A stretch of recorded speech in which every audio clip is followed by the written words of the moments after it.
The vast majority of trafficking is domestic trafficking. It's trafficking of people who were born in the United States, who grew up in the United States. Experts estimate that as many as 300,000 youth are trafficked in any given year. If you were to take every kid in 400 public middle schools, that's how many kids we're talking about. $32 billion worldwide for traffickers selling and trading humans into sex or labor slavery. It is the third largest organized crime ring in history, preceded only by drugs and guns. But unlike drugs and guns, which can be sold only once, the human body can be sold over and over again.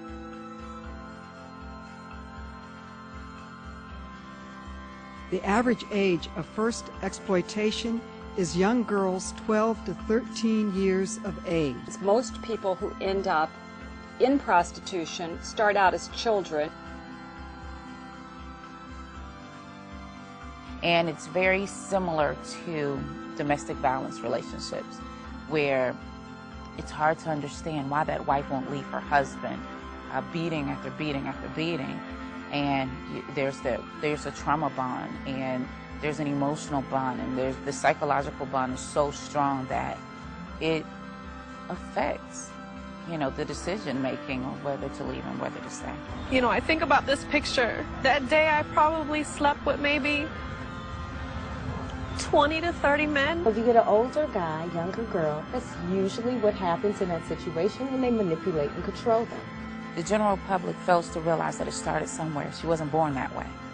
It started somewhere, and somewhere within that time before this point, she was a victim. She was a survivor before she even was sexually exploited.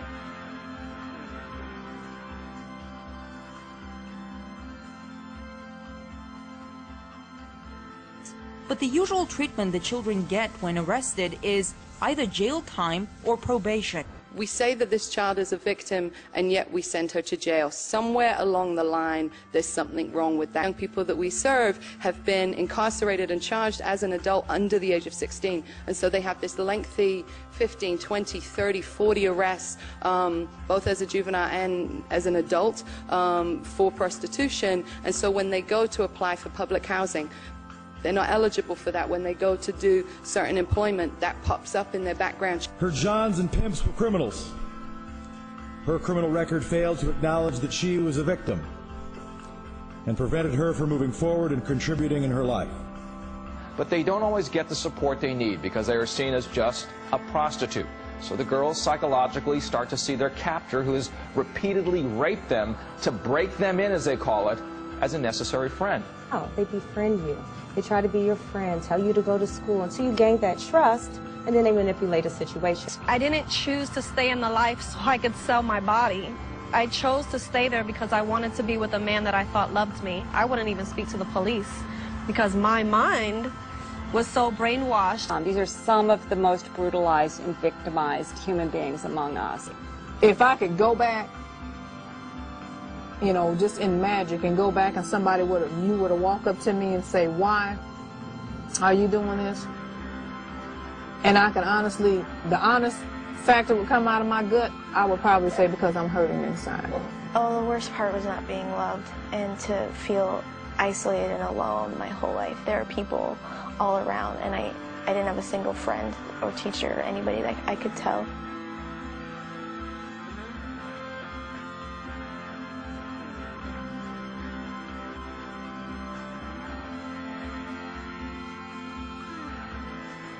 They're out on the street, they don't have resources, they don't have anyone to turn to in terms of guardians for food, shelter, anything, and these pimps, these offenders will prey on these children's needs for love and support and bring them in and start to care and nurture them or make them feel that that's what they're doing. There's not enough housing for sex traffic victims at all. Around the country, there's 100,000, about 80 beds, which includes mine. That's it in the U.S. And so what they're saying is, for their safety, we will arrest them and put them in jail.